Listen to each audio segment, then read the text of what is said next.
저는 사쿠라이 리오입니다. 나이는 27의 역사학 박사로서 도쿄대에서 국제사회와 현대사를 연구하는 신진 연구원으로 일하고 있습니다. 여러분은 자신의 뿌리를 부정하면서까지 성공하고 싶었던 적이 있으신가요? 왜 일본인은 역사 왜곡을 하는 걸까요? 이러한 궁금증에 대한 이야기를 해드리겠습니다. 좋아요와 구독 버튼을 눌러주시고 시청자 의견을 댓글로 달아주시면 영상 제작에 큰 힘이 됩니다. 연구실 창밖으로 봄볕이 따사롭게 비치는 오후입니다. 책상 위에는 최근 학술 포럼 발표 자료가 여전히 널브러져 있습니다. 발표 주제는 한일 문화 교류의 미래였죠. 저는 이 주제로 꽤 긍정적인 연구 결과를 발표했습니다. 하지만 그날 이후 제 인생이 크게 흔들리리라고는 상상도 못했습니다. 발표가 끝난 직후였습니다. 몇몇 보수 언론에서 연락이 왔죠. 일본이 한국에 의존해야 한다는 뜻입니까? 왜 하필 한국과의 교류를 강조하는 겁니까? 날카로운 질문들이 쏟아졌습니다. 그날 저녁 아버지 사쿠라이 겐타로는 평소보다 더 굳은 표정으로 식탁에 앉아 계셨습니다. 대기업 임원인 아버지는 TV에서 한국 뉴스가 나오자 헛웃음을 지으셨죠. 리호, 너 정말 한국을 연구할 생각이니? 지금 한국은 대통령도 없는 나라 아니냐? 전직 대통령들은 다 감옥 가고 국방부 장관도 잡혀갔다며? 완전 후진국이지. 창피한 줄도 모르나 봐. 저는 숟가락을 드는 손에 힘이 들어갔습니다. 아버지, 그래도 그건. 듣자 하니 요즘 한국은 경제도 엉망이래. 환율도 폭등하고 주가도 폭락하고. 젊은이들은 죄다 빚더미에 올라앉았다지. 그런 나라를 굳이 연구할 필요가 있겠니? 아버지는 마치 한국의 실패를 자랑스러워하듯 이야기하셨습니다. 우리 일본을 봐라. 역사적으로도 항상 앞서왔잖니. 한국은 늘 우리를 따라하기만 했어. 이제 와서 무슨 교류니 협력이니? 말도 안 되는 소리지. 일본인인 어머니는 그런 아버지 옆에서 고개를 숙인 채 조용히 식사만 하셨습니다. 가끔 제 눈과 마주칠 때면 쓸쓸해한 미소를 지어 보이셨죠. 어머니의 그 표정에는 뭔가 말 못할 사연이 숨어 있는 것 같았습니다. 리호, 넌 아직 세상 물정을 잘 모르는구나. 한국이나 중국 같은 나라들은 우리 일본의 발전을 시기해서 늘 트집만 잡으려 한다.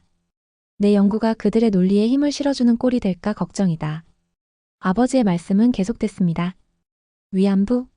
그건 다 조작된 거야. 독도? 원래 우리 땅이지. 이런 걸로 한국은 맨날 일본을 비난하기만 하잖니. 그런 나라와 무슨 교류를 하겠다는 거니? 연구실로 돌아와 자료를 정리하다 보니 이상한 점들이 자꾸 눈에 띄었습니다. 일본 교과서와 해외 자료들 사이에 미묘한 차이가 있었죠. 특히 근현대사 부분에서는 서술 방식이 확연히 달랐습니다. 왜 이렇게 다르지? 의문이 꼬리에 꼬리를 물었습니다. 연구를 거듭할수록 일본의 공식 역사 서술에 뭔가 빈틈이 있다는 생각이 자꾸만 들었죠. 보수 언론들의 비판은 계속됐습니다. 사쿠라이 리오, 반일적 성향 드러내 젊은 세대의 왜곡된 역사관 같은 제목의 기사들이 쏟아졌죠. 아버지는 그런 기사들을 보며 역시 그렇지라며 고개를 저으셨습니다. 그날 밤 창밖으로 보이는 도쿄의 밤거리가 평소보다 더 깊어 보였습니다. 반짝이는 도시의 불빛 너머로 아직 보지 못한 진실이 저를 기다리고 있는 것만 같았죠. 책상 위에는 최근 수집한 역사 자료들이 가지런히 놓여 있었습니다. 아버지의 말씀처럼 정말 모든 것이 조작된 것일까요? 이제 막 시작된 저의 여정이 단순한 학술적 호기심을 넘어 더 큰 무언가로 이어질 것이라는 예감이 들었습니다. 오래된 앨범을 정리하다 한 장의 사진을 발견했습니다. 1995년 아버지의 모습이었죠. 30살의 젊은 아버지가 한복을 입고 환하게 웃고 계셨습니다. 뒷배경에는 서울의 고궁이 보였죠. 이게 뭐지? 사진을 뚫어지게 바라봤습니다. 지금의 아버지와는 전혀 다른 모습이었으니까요. 특히 한복을 입고 찍은 사진이라니. 한국과 관련된 것이라면 극도로 거부감을 보이는 아버지가 아니었습니까? 사진 뒷면에는 희미한 글씨가 보였습니다. 1995년 여름 서울에서 강. 나머지는 지워져 있었죠. 이상했습니다. 강으로 시작하는 이름이라니. 그리고 왜 사진 속 아버지는 이렇게 행복해 보이시는 걸까요? 어머니께 이 사진에 대해 물어보려다 멈칫했습니다. 어머니는 제 질문에 또 애매한 미소만 지으실 게 뻔했죠. 하지만 궁금증을 참을 수가 없었습니다. 어머니, 이 사진은 언제 찍은 거예요? 어머니는 잠시 말씀을 못하시더니 한숨을 내쉬셨습니다. 그때는 아버지가 많이 달랐지. 더 이상의 설명은 없었습니다. 마치 그 시절을 떠올리는 것조차 힘든 듯 했죠. 연구실에서 자료를 찾다가 우연히 위안부 문제에 관한 기사를 보게 됐습니다. 일본 정부가 이 문제를 계속 부정하고 있다는 내용이었죠. 충격적이었습니다. 독도 영유권 주장, 난징 대학살 축소. 이런 기사들을 하나둘 발견할 때마다 가슴이 답답해졌습니다. 저녁 식사 시간 조심스럽게 아버지께 물었습니다. 아버지, 예전에 서울에도 가보셨다면서요? 순간 아버지의 얼굴이 굳어졌습니다. 무슨 소리니? 난 그런 적 없어. 식탁 위로 묘한 정적이 흘렀습니다. 어머니는 평소보다 더 고개를 숙이셨고 아버지는 젓가락을 탁 하고 내려놓으셨죠. 리호, 그런 쓸데없는 것에 관심 갖지 마라. 지금 네가 해야 할 일은 일본을 위한 연구야. 아버지의 목소리에는 평소에 없던 날카로움이 있었습니다. 마치 자신의 과거를 부정하려는 듯한 혹은 뭔가를 숨기려는 듯한 그런 톤이었죠. 다음 날 도서관에서 95년도 일본 기업의 인사자료를 찾아보았습니다. 아버지가 처음 대기업에 들어갔을 때의 기록을 찾고 싶었죠. 하지만 이상하게도 그 시기의 자료는 찾을 수 없었습니다. 책상에 앉아 그 사진을 다시 꺼내보았습니다. 한복을 입은 아버지의 환한 미소가 저를 바라보고 있었죠. 강으로 시작하는 그 이름이 자꾸 신경 쓰였습니다. 밤늦게 귀가하는 길이었습니다. 현관문을 열려는데 아버지와 어머니의 말다툼이 들렸습니다. 당신도 알잖아요. 언젠가는. 어머니의 말씀에 아버지가 버럭 소리를 지르셨죠. 그만. 다시는 그 얘기 꺼내지 마. 저는 그 자리에 얼어붙었습니다. 아버지의 목소리에는 분노보다는 두려움이 느껴졌습니다. 마치 누군가가 자신의 정체를 들킬까봐 겁내는 것 같은 그런 떨림이었죠. 창밖의 도쿄 밤거리는 여전히 화려했지만 그 불빛 아래 숨겨진 어둠이 점점 더 선명하게 보이는 것 같았습니다. 아침부터 연구실이 분주했습니다. 한국의 유명 스타트업과 학술기관이 공동 연구를 제안해왔다는 소식 때문이었죠. 교수님은 제가 이 프로젝트의 담당자가 되어 서울에 가길 원하셨습니다. 교수님의 말씀은 단호했습니다. 사쿠라이 씨, 당신이 최적임자요. 한일 관계를 연구해온 젊은 학자가 필요한 시점이니까. 하지만 저는 망설여졌습니다. 아버지의 반응이 걱정됐죠. 퇴근길에 또 그 한국 음식점 앞을 지났습니다. 할머니는 가게 문을 닫고 계셨죠. 제가 인사를 건네자 할머니는 잠시 망설이시더니 작은 목소리로 말씀하셨습니다. 네, 아버지. 서울에 가본 적 있을 거야. 저는 그 자리에서 굳어버렸습니다. 네. 아버지가 한국에. 할머니는 말을 이으셨죠. 그 사람 옛날엔 달랐어. 지금처럼 한국을 미워하진 않았지. 그러면서 할머니는 문을 잠그고 서둘러 가버리셨습니다. 집에 도착하자 거실에서 아버지의 목소리가 들렸습니다. 평소와 달리 누군가와 격앙된 목소리로 통화하고 계셨죠. 다시는 연락하지 마시오. 그건 이미 끝난 일이니까. 저는 현관에서 발걸음을 멈췄습니다. 아버지의 목소리가 떨리고 있었거든요. 그때 어머니가 조용히 다가오셔서 제 어깨를 잡으셨습니다. 리호, 지금은 들어가지 말자. 어머니의 눈빛이 평소보다 더 깊어 보였습니다. 다음 날 아침 용기를 내어 한국 방문 이야기를 꺼냈습니다. 아버지, 제가 서울에 가게 될 것 같아요. 연구 프로젝트 때문에. 순간 아버지의 젓가락이 멈췄습니다. 예상과 달리 아버지는 화를 내지 않으셨습니다. 대신 묘한 침묵이 이어졌죠. 그래. 한참 만에 나온 아버지의 대답은 의외로 담담했습니다. 가보는 것도 나쁘지 않겠지. 어머니가 놀란 듯 아버지를 바라보셨습니다. 저도 당황스러웠죠. 평소라면 한국은 위험하다, 그런 곳에 갈 필요 없다며 극구 반대하셨을 텐데 말입니다. 혹시 아버지도 서울에 가보신 적이 있으신가요? 조심스럽게 물었습니다. 순간 아버지의 표정이 굳어졌죠. 없다. 그런 적 없어. 너무나 단호한 부정이었습니다. 하지만 손끝이 미세하게 떨리고 있었죠. 저녁 식사 후 어머니가 제 방을 찾아오셨습니다. 리호, 서울에 가게 되면 명동이란 곳에 꼭 가보렴. 어머니의 목소리에는 왠지 모를 그리움이 묻어 있었습니다. 거기가 어떤 곳인데요? 제가 묻자 어머니는 잠시 망설이시더니 옛날에 내 아버지가 자주 가던 곳이야 라고 말씀하셨습니다. 다음 날 연구실에서 서울 지도를 펼쳐보았습니다. 명동이란 곳을 자세히 들여다보았죠. 그곳에 아버지의 어떤 비밀이 숨어 있는 걸까요? 책상 서랍 속 그 낡은 사진이 자꾸 떠올랐습니다. 한국 방문 준비를 하면서 이것저것 자료를 찾아보았습니다. 그러다 우연히 90년대 제1교포 관련 신문 기사를 발견했죠. 그 안에서 아버지와 똑같은 얼굴의 청년이 눈에 띄었습니다. 하지만 이름이 달랐죠. 강으로 시작하는 이름이었습니다. 가슴이 쿵쾅거렸습니다. 할머니가 말씀하시려다 멈췄던 그 강이란 글자가 떠올랐죠. 사진 뒷면에 희미하게 적혀있던 그 글자와도 같았습니다. 한국행 비행기표를 예약하면서 묘한 긴장감이 밀려왔습니다. 이번 여행이 단순한 연구 프로젝트 이상의 의미를 가질 것 같았죠. 아버지의 과거 그리고 우리 가족의 숨겨진 이야기를 찾아가는 여정이 될 것 같았습니다. 창밖으로 비행기들이 이착륙하는 모습이 보였습니다. 서울로 향하는 비행기를 바라보며 생각했습니다. 과연 그곳에서 어떤 진실을 마주하게 될까요? 아버지는 왜 그토록 한국을 부정하면서도 제 방문은 말리지 않는 걸까요? 이 모든 의문들의 답이 서울 어딘가에 있을지도 모른다는 생각이 들었습니다. 인천국제공항에 도착한 순간부터 제 고정관념은 흔들리기 시작했습니다. 이게 정말 한국인가요? 저도 모르게 터져나온 말이었죠. 일본의 나리타 공항보다 더 현대적이고 세련된 모습에 눈을 의심할 수밖에 없었습니다. 공항에서 서울로 향하는 전철을 탔습니다. 모든 승객들의 손에는 최신형 스마트폰이 들려 있었고 와이파이는 지하철 안에서도 완벽하게 작동했죠. 아버지가 말씀하시던 그 후진국이 맞나? 의문이 들기 시작했습니다. 강남역에 도착했을 때는 더 큰 충격이 밀려왔습니다. 수많은 고층 빌딩들이 하늘을 찌를 듯 솟아 있었고 거리는 활기로 가득했죠. 밤이 되자 건물들은 거대한 디지털 스크린으로 변했습니다. 도쿄의 신주쿠나 시부야가 무색해질 정도였습니다. 리오 씨, 우리 회사 구경하러 가실래요?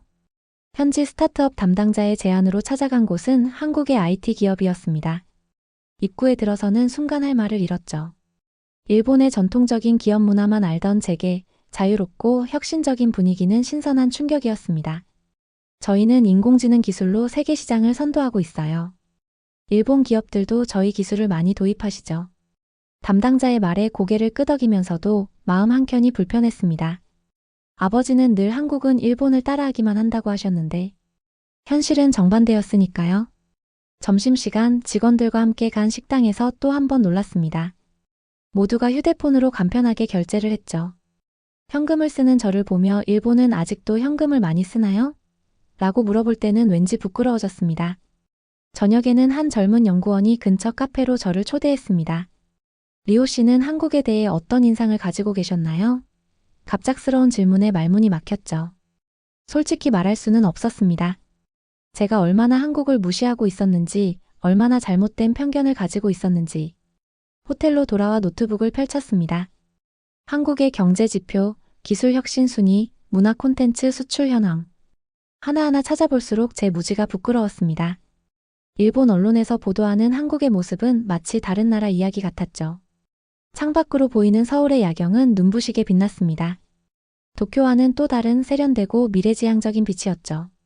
아버지가 보시면 뭐라고 하실까? 문득 그런 생각이 들었습니다. 하지만 이건 시작에 불과했습니다. 다음 날 예정된 근현대사 자료전 방문에서 저는 훨씬 더 큰 충격을 맞닥뜨리게 될 줄은 꿈에도 몰랐습니다.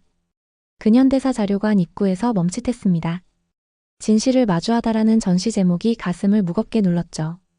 안내를 맡은 학예사는 차분한 목소리로 말했습니다. 오늘 보시게 될 자료들은 모두 검증된 사료들입니다. 첫 전시실은 을미사변, 즉 명성황후 시의 사건을 다루고 있었습니다. 1895년 10월 8일 새벽 일본 낭인들이 경복궁에 침입하는 장면을 재현한 영상이 재생되고 있었죠. 일본 공사 미우라 고로의 지시로 자행된 계획적 암살이었습니다. 목이 메었습니다. 일본 낭인들이 조선의 왕비를 찾아 궁궐을 뒤지고 결국 그녀를 찾아내 살해한 뒤 시신의 등유를 붓고 불태웠다는 기록. 당시 외신들은 이를 19세기 최대의 야만적 행위라고 보도했다고 합니다. 일본 교과서에는 단 한 줄로 나와 있을 뿐이었는데 제 중얼거림에 학예사가 말을 이었습니다. 많은 일본인들이 이 사실을 모르고 계시죠. 하지만 이건 명백한 역사적 사실입니다. 다음 전시실은 더 끔찍했습니다. 731부대의 마루타 실험. 통나무라는 뜻의 이 단어가 실험 대상이 된 사람들을 지칭한다는 설명에 온몸이 떨렸습니다. 이시이 시로가 이끈 731부대는 만주 하얼빈에서 무자비한 인체 실험을 자행했습니다. 학예사의 설명이 이어졌습니다. 생체 해부, 동상 실험, 세균 감염 실험. 대부분의 피해자는 조선인과 중국인이었죠. 구체적인 실험 내용을 읽어내려가며 눈물이 흘렀습니다. 마취도 없이 진행된 생체 해부. 장기를 제거한 뒤 생존 시간을 측정. 영하 20도에서 진행된 동상 실험. 패스트균과 콜레라균 주입. 전쟁이 끝난 후에도 이시이 시로를 비롯한 731부대 책임자들은 처벌받지 않았습니다. 오히려 연구자료와 맞바꾼 면책을 받았죠. 학예사의 말에 분노가 치밀었습니다. 위안부 피해자 할머니들의 증언이 담긴 영상실에서는 더 이상 버티기 힘들었습니다. 14살이었어요. 수십 명의 군인들을 상대해야 했어요. 도망치면 칼로 위협했어요. 떨리는 목소리로 이어지는 증언들이 가슴을 파고들었습니다. 난징 대학살 전시실에서는 실제 사진들을 마주했습니다. 30만 명의 무고한 시민들, 갓난아기부터 노인까지. 그들을 총검으로 살해하고 시신 앞에서 웃으며 기념사진을 찍는 일본군의 모습에 구토가 치밀었습니다. 이건 우리가 어떻게 다리에 힘이 풀려 벽에 기대어 주저앉고 말았습니다. 학예사가 물을 건네며 말했습니다. 과거를 부정하는 것이 아니라 인정하고 반성하는 것이 진정한 용기입니다. 독도 관련 자료들을 보며 참담함은 정점에 달했습니다. 17세기 일본 막부의 공식 문서에도 독도가 조선 영토임을 인정하고 있었죠. 그런데 우리는 지금 다케시마라며 자국 영토라 주장하고 있었습니다. 화장실에 가서 한참을 토했습니다. 일본 교과서에서 배운 내용, 아버지에게 들은 이야기들. 모든 것이 왜곡되어 있었다는 사실이 머릿속을 강타했습니다. 이런 역사를 왜곡하고 부정하고 우리가 무슨 자격으로. 흐느끼는 제게 학예사가 조용히 말했습니다.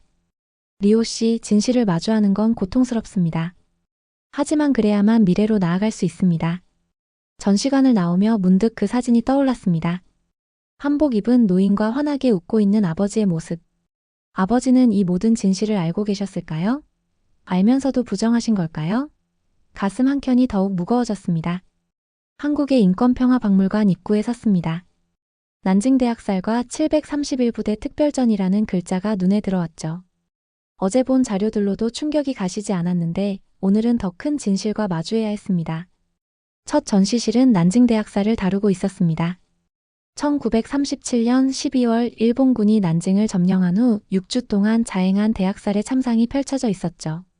전시실 벽면 전체를 뒤덮은 희생자들의 이름. 30만 명이 넘는 무고한 생명들이었습니다. 갓난아기부터 노인까지. 남녀노소를 가리지 않았습니다. 학예사의 설명이 이어졌습니다. 임산부들을 처참하게 살해했고 여성들에게는 말로 다 할 수 없는 폭력을 저질렀습니다. 일본군은 이를 청소작전이라 불렀죠. 눈앞에 전시된 사진들이 흐릿해졌습니다. 시신이 산처럼 쌓여있는 모습, 잔인하게 살해된 아기들, 그 앞에서 웃으며 기념사진을 찍는 일본군. 다리가 휘청거렸습니다. 더 충격적인 것은 배운의 시합이었습니다. 일본 군인들이 누가 더 많은 중국인을 죽이는지 내기를 했다는 기록이었죠. 도쿄의 아사히 신문은 이를 통쾌한 승부라며 보도했다고 합니다. 구덩이에 100명이 넘는 사람들을 묶고 휘발유를 부어 생매장했습니다. 학예사의 목소리가 떨렸습니다. 살아남은 사람들의 증언에 따르면 며칠 동안 흙 속에서 신음소리가 들렸다고 해요. 731부대 전시실로 이동했습니다. 마루타. 통나무라는 뜻의 이 단어가 실험 대상이 된 사람들을 지칭했다는 사실에 온몸이 떨렸습니다. 그들은 사람이 아닌 실험 재료로 취급받았던 겁니다. 이시이 시로가 이끈 731부대는 만주 하얼빈에서 끔찍한 생체 실험을 자행했습니다. 기록물들이 이어졌습니다. 마취도 없이 진행된 생체 해부. 내장을 제거하고 생존 시간을 측정. 극한의 저온 실험. 세균 감염 실험. 실험 피해자의 증언이 재생됐습니다. 매일 아침 시체를 실은 트럭이 떠났습니다. 우리는 다음은 내 차례겠구나 생각하며 떨었죠. 목소리가 흐려지더니 흐느낌으로 바뀌었습니다. 특히 충격적이었던 건 동상 실험이었습니다. 영하 20도에서 피해자들의 손을 얼린 뒤 뜨거운 물에 넣어 살이 녹아내리는 과정을 관찰했다는 기록. 팔다리를 얼렸다 녹였다를 반복하며 괴사 과정을 연구했다고 합니다. 패스트균, 탄저균, 콜레라균을 주입하는 감염 실험도 있었습니다. 전염병이 퍼지는 과정을 연구한다며 산 사람에게 강제로 병원균을 주입했죠. 대부분의 피해자는 조선인과 중국인이었습니다. 전쟁이 끝난 후에도 이시이시로와 731부대 관계자들은 처벌받지 않았습니다. 하계사의 말이 이어졌습니다. 미국이 실험 자료를 넘겨받는 조건으로 면책을 약속했기 때문이죠. 그들은 오히려 전후 일본 의학계에서 활동했습니다. 화장실에서 한참을 토했습니다. 거울 속 제 얼굴이 핏기 없이 하했죠. 일본 교과서에는 이런 내용이 전혀 없었습니다. 아니, 오히려 이를 부정하고 왜곡해왔죠. 어떻게 이런 일들을 흐느끼는 제게 하계사가 말했습니다. 많은 일본 시민들이 이 사실을 모르고 있습니다. 알아도 부정하려 하죠. 하지만 진실은 언젠가 드러나기 마련입니다. 전시관을 나오며 아버지가 떠올랐습니다. 아버지도 이런 끔찍한 진실을 알고 계셨을까요?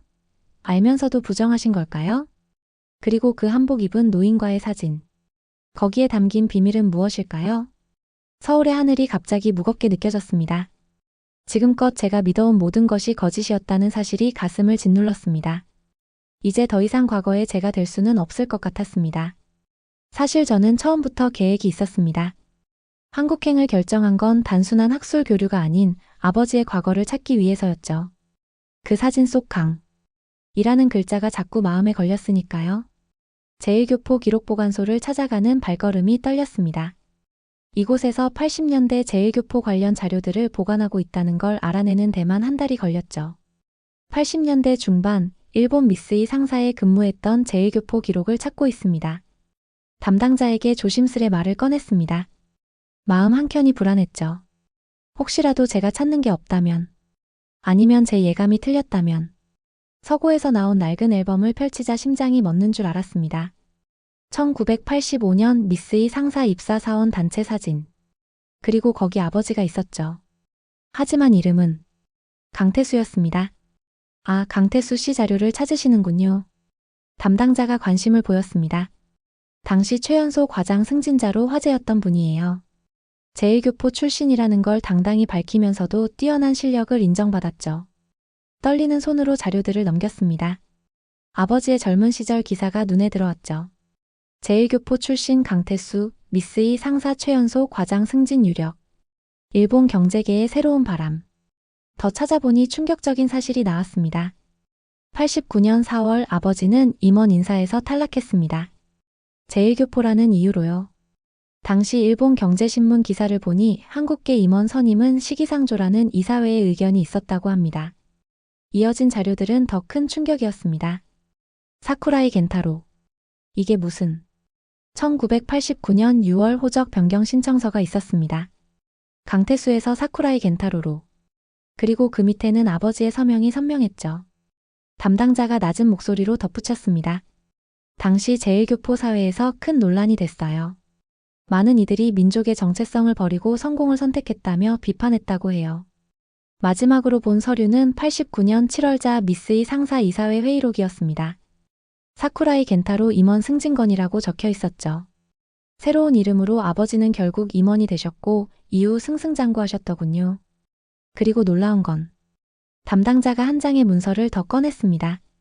이름을 바꾸신 후 강태수 씨가 쓰신 마지막 글이에요. 일본 우익 잡지에 기고한 칼럼인데 한국의 역사 왜곡 주장을 정면으로 반박하는 다른 제1교포들을 비판하는 내용입니다.